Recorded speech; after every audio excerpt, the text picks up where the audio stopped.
Good morning दोस्तों। Article 287 part 12 हम कर रहे हैं, finance property contracts and suits. तो क्या है ये article? Exemption from tax on electricity. यहाँ पे इलेक्ट्रिसिटी पे टैक्स की बात आ गई है भाई, वो हटाना है या नहीं लगाना, वो सारी चीज़ें देखो क्या है बताया इस आर्टिकल में। देखते हैं पहले। Save in so far as parliament may by law otherwise provide, no law of a state shall impose or authorize the imposition of a tax on the consumption or sale of electricity whether produced by a government or other persons which is। यहाँ पे simple सी बात तो ये कह रहा है कि parliament law बना के बताएगी इलेक्ट्रिसिटी पे टैक्स लगेगा। अगर ऐसा नहीं बोलती है, लॉ बना के नहीं बताती है, तो ये एग्जेम्प्टेड रहेगा बाकी सब। ठीक है जी।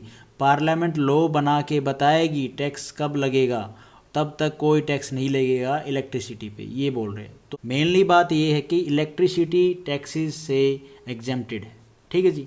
उसके बाद है a point, consumed by the government of India और sold to the government of India for consumption by that government. और भाई कंजम्पशन हो रही है, कोई बेच रहा है गवर्नमेंट ऑफ इंडिया, तब टैक्सेस नहीं लगाता है, ये बात बोल रहे हैं यहाँ पे। और तो क्या है, बाय दैट गवर्नमेंट। उसके बाद क्या है, कंजम्पशन वगैरह हो रही है और भी कोई बेच रहा है तो उस केस में।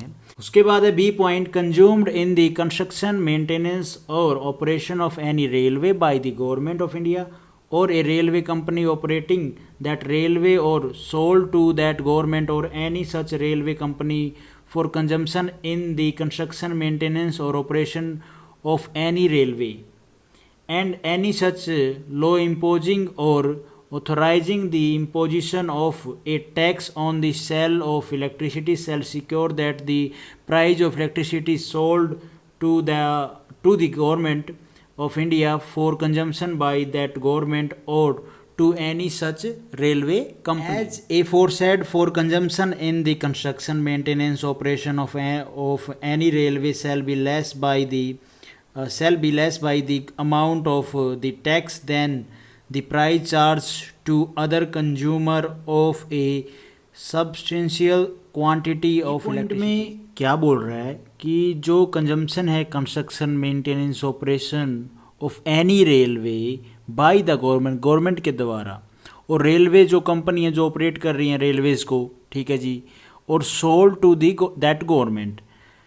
अब यहाँ पे सारा किसकी बात कर रहा है, ये जो इलेक्ट्रिसिटी है, जो कंजम्पशन हो रही है उसकी इलेक्ट्रिसिटी की, कहाँ पे, रेलवेज़ में, रेलवे कंपनी का भी या गवर्नमेंट ऑफ इंडिया का भी, उसमें क्या है, टैक्स एग्जेम्प्टेड है। मतलब सिंपल सी बात ये है कि ये जो दोनों केस हैं, एक तो रेलवे वाला, रेलवे जो कंपनी है वो ऑपरेट कर रही है रेलवे को, और गवर्नमेंट ऑफ इंडिया वाला जो केस है उसमें कंस्ट्रक्शन हो, कुछ मेंटेनेंस हो, ऑपरेशन हो, तो गवर्नमेंट ऑफ इंडिया के लिए हो रहा है वो काम। तो ठीक है, तो उन दोनों केस में क्या होता है, गवर्नमेंट ऑफ इंडिया को इलेक्ट्रिसिटी बेची जा रही है तो उस पर टैक्स जो है ना वो उतना नहीं होता जितना जो नॉर्मल कंज्यूमर होते हैं उनके ऊपर होता है, वो उतना टैक्स वहाँ पे नहीं लगता है उन कामों के लिए, जो दोनों केस मैंने आपको बताए। यहाँ पे ये बोल रहा है ना बात को, मेंटेनेंस और operation of any railway shall be less by the amount of the tax then the price charge to other consumers. जो कंज्यूमर हैं या जो नॉर्मल और कंपनीज़ हैं या नॉर्मल जो पब्लिक है उसके लिए, of A substantial quantity of electricity. तो सिंपल सी बात करा, जो नॉर्मल लोगों के लिए, जो और कंपनीज़ हैं उनके लिए जो इलेक्ट्रिसिटी जा रही है, जो टैक्स इम्पोज कर रहे हैं, उतना टैक्स नहीं लगता है गवर्नमेंट ऑफ इंडिया के लिए, और उनके मेंटेनेंस जो भी काम है भाई, कंस्ट्रक्शन हो, ऑपरेशन हो, जो भी, ठीक है। या फिर जो सेकंड पॉइंट था हमारा रेलवेज़ के लिए, और जो रेलवे कंपनीज़ हैं जो रेलवे को ऑपरेट कर रही हैं उनके लिए।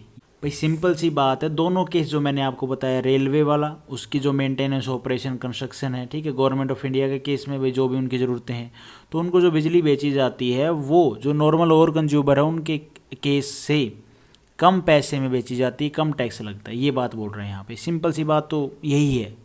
तो यही था हमारा article 287। Thank you for watching this video आपको ठीक लगी तो लाइक करना, चैनल पे नए हो तो भाई सब्सक्राइब करना।